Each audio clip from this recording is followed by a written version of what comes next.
tapos na kami mamili. Bumili na rin kami ng garapon para sa gagamitan namin french fries, pang shake sa kalagayan ng sauce ng barbecue. Ayan, hintayin natin si Argel kasi nandun pa yung mga pinamiling mabibigat. Hello everyone, I'm Vlogging Gala at ito ang mga gala ko na ibabahagi ko para sa inyo. Food trip, travel, adventure, harvesting, at kung ano-ano pa. Hindi ko man kayo nakakasama ng personal sa mga gala ko, pero sa pamamagitan ng ganitong mga video ay mapapasaya ko rin kayo. Tara! Good morning mga kagala. Welcome back to my YouTube channel. Samahan nyo kami ngayon, mamamalingki tayo dito sa pamilihang bayan ng Nasugbu, Batangas. Bibili kami ngayon ng aming mga kailangan para bukas sa pag-uupi namin ang gagawin naming tindahan saka karinderya kung ano-ano. Mamimili kami ngayon. Dami naming listahan ni Daddy. Para may pakita ko na rin sa inyo yung palengke ng bayan dito sa Nasugbu, Batangas. Ito yung mga listahan namin. Dami. Kahapon nabili na namin yung iba, saka yung ibang kailangan nabili na rin ni Argel. Pumunta pa siya ng Lipa, Batangas para doon kami kumuha ng ititinda naming chicken para sa pagbabarbecue, siomai, french fries. Kasi mura yung mga bilihin doon mga kagala, pero legit naman syempre na pagkain yun. Kumbaga doon lang kasi talaga mismong pamilihan. Total 1.5 hour lang naman papuntang Lipa, Batangas. Ayun, doon siya kahapon pumunta para kumuha doon sa mismong pinagkukunan nila simulat sa pool ng mga chicken at ng mga kung ano-ano frozen foods. Ayun mga kagala. Ito yung simpleng kwarto namin na Argel dito. Matagal kasi itong nabakante mga kagala kasi matagal din wala dito sa Argel. Isang kapatid niyang lalaki dito sila nagkukwarto dati ng mga binata pa sila. Matagal na bakante kasi yun nga may kanya-kanyang pamilya na tapos may kanya-kanyang bahay na. Tapos dati nagkwarto dito yung kapatid niya. Kaya yun, niluluko ko siya. May Hello Kitty dito. Wala anong stickers doon, no? Nakadikit. Tapos unti-unti namin inaayos ulit. Bibili kami ng paglalaon pag hindi na kami busy at okay na kami sa budget. Bibili kami ng mga wallpapers na mga favorite namin kulay. Tapos ayusin namin yan. Ayun, utay-utay na rin naman namin naayos. Nilagyan namin siya ng linoleum. Ang ganda, di ba? Oh. Favorite ko kasi kulay yung ganyan. Ayun, share ko lang sa inyo. Tapos ayun, samahan nyo na kami ngayon para mamili tayo ng aming mga kailangan para bukas. Bukas na kami mga kagala mag-o-open. Bumati lang ako sa inyo ng good morning. Ingat kayo palagi mga kagala. Mamaya update ko ulit kayo kapag nandun na kami sa palengke para ma-share ko rin sa inyo yung pupuntahan namin. Bye-bye! Yan, naghahanda na tayo. Siyempre dapat naka-face mask tayo. Tapos dapat naka-face shield na kagala.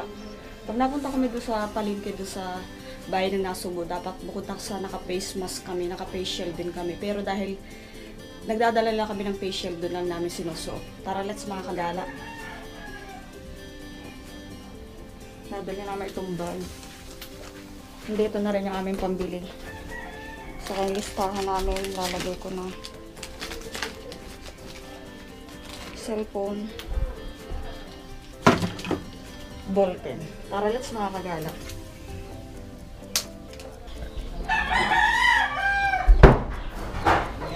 Ang bahay nila. Ang sala. Hindi mo nawalis yun, ah. Bahay ng kapatid ni Argel. Itong bahay ko sa kabila. Bale, magkapit bahay lang sila ni Papa. Papa ko. Yung face mask mo, face shield mo.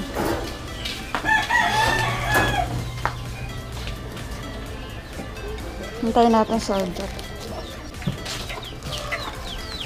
Good morning, Ash. Ano yung medium lang? Yung rubber? Bakit may size ba yun? Oo. May size yun? Ay, wala bang size yun dito? Isa lang size yata dito. Dito isang bilog lang yun. Diba, may mga medium lang dyan mo. Ito yung motor namin. Ay, nakakatawa. Sa Bicol, ganito lagi kami may basket. Lumipat lang talaga kami ng lugar. May basket pa rin dito.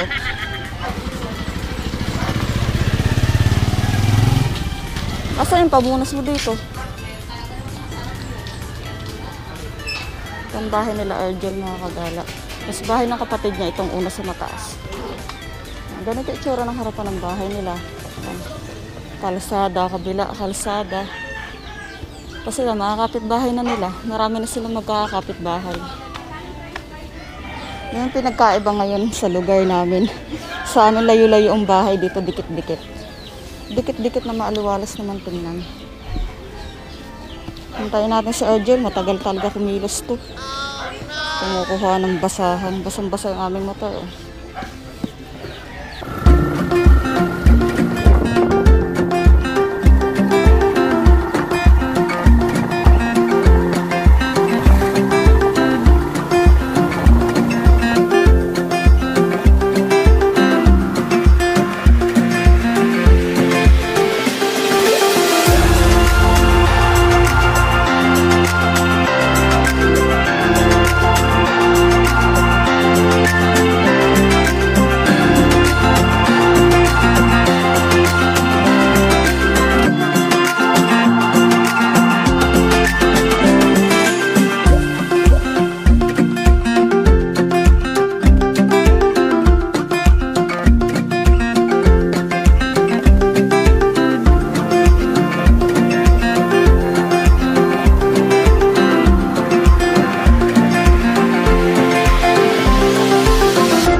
Nandito na kami mga kagala. Hindi kami pumasok sa loob ng palengke. Mamaya na lang tayo dadaan kasi nandito yung kakilala ni Argel na kumpleto na nilang binibilhan. Dito sa tindahan na to. Pati Store Frozen and Foods. Yan dito kasi mga kagala, sabi nila mura daw dito ang bilihin. Kaya dito kami mamimili. Sayang din naman yung 2 pesos, 3 pesos na bawas, di ba? Eh, maraming item ang bibilhin namin, kaya dito na lang kami bibili. Hintayin na lang natin dito sa Argel, dito na lang tayo. Kasi nakalista naman lahat yung mga bibilhin. Ayan, ito yan, kompleto na siya mga kagala, mga kung ano-ano, mga gulay, gamit sa bahay, sari-sari. Nandito na lahat, kaya dito na lang kami.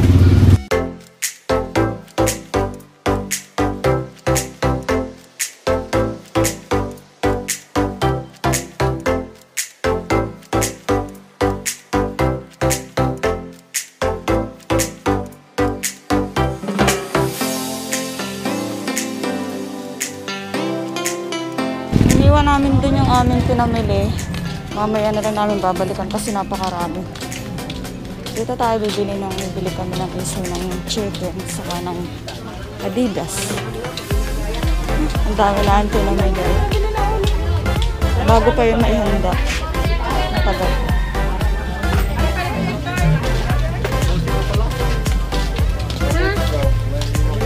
Walang tanong.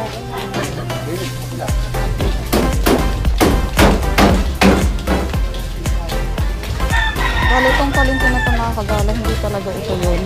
Ginagawa pa yung totoong palengke nila. Nire-repair pa kaya hindi hiwa-hiwala yung pwesto nila dito. Dito sila dito, Alvin, din bumibili. May magkano sa ano? Paa? Ha? 110. Ano itong dugo na to? Ay, atay ba ito? Ano yung kilo niya? Ha? Ito mga kagala, mura din lang yung mga panindang manok. Dala ko. Mura lang yung kilo niya kasi mga panindang nyo lang gagamitin. Bayad ka na. Baka na yan. Kung ilagay dyan yung resibo mo. Kunin mo yung resibo mo. Ano yan? Babasa.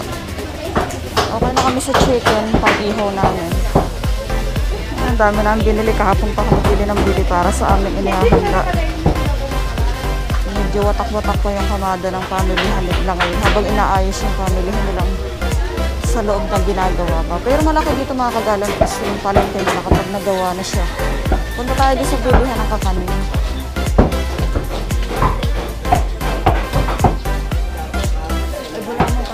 Masarap pa ng binibili dito ng kakanin.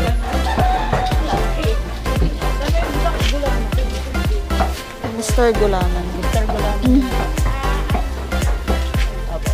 Ilang nakatulad po? 2 packs po. Gutom na ako. 2 packs.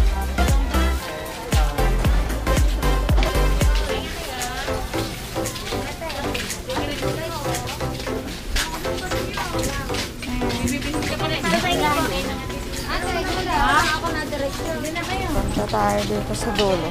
Ayun, ang daming grocery dito. Maraming grocery, kaya lang siyempre dapat may sukat ka.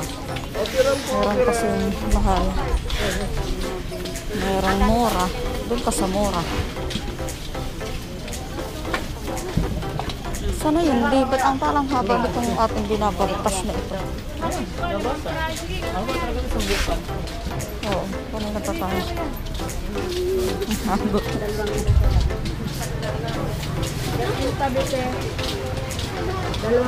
Ang haba dito mga kagala na bago ka makalabas. Daming pamilihan. Nabakit ko kayo dito. May lakas akong pasok dito mga kagala.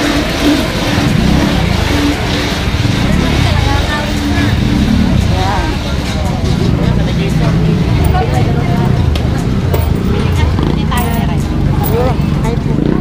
Dito tayo sa mga kakanin. Masarap dito yung kakanin. Dito, Be. Nine. Ano sa inyo, Nine? Ano? Dito po. 5.20. 40 pesos po. Bibili ka pa nito? 20-20 ang ganyan. Ilan? Ano sa peso ganyan? Okay na yan. Lima lang. Tama 10 po. Opo. Salamat. Lima. Ano to? Magkano dito? Yung malagkit at saka baling. Ilan po? Thank you po. 5.20 po. Kaya ko muna ba? Nay, magkano po sa biko? Ako isa na eh. Ilan? Di, dalawa. Dalawa lang po. Titikman ko lang muna. Thank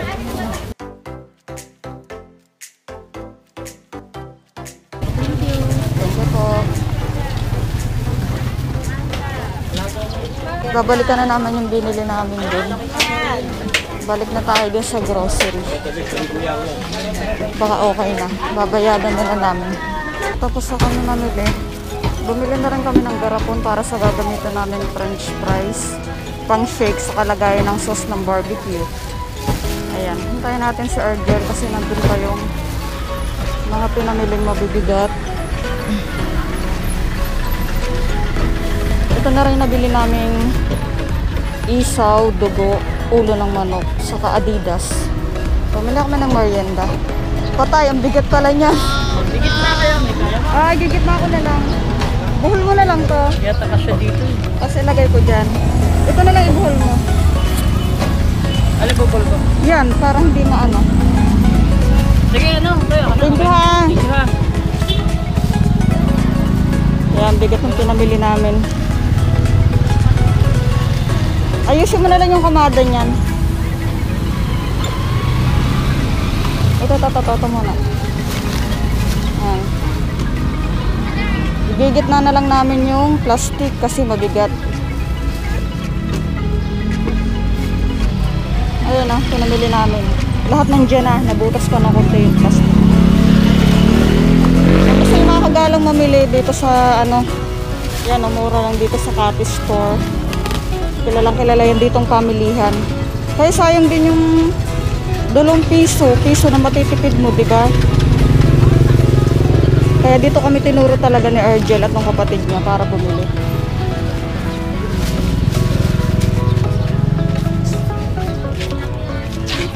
Ang bigat, magkasya kaya kami niya sa gitna. Tatry natin ipang gitna. Ang bigat din. Ang bigat pala. Tulungan. Wait lang.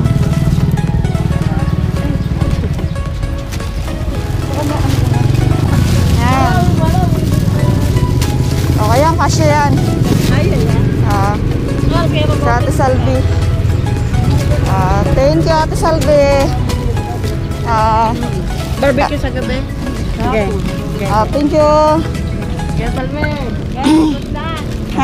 Thank you. Lalo ka naman. Sa Ate Salvi, family friend nila yon. Matagal na nilang kaibigan. Para na, let's uwi na tayo mga kagala.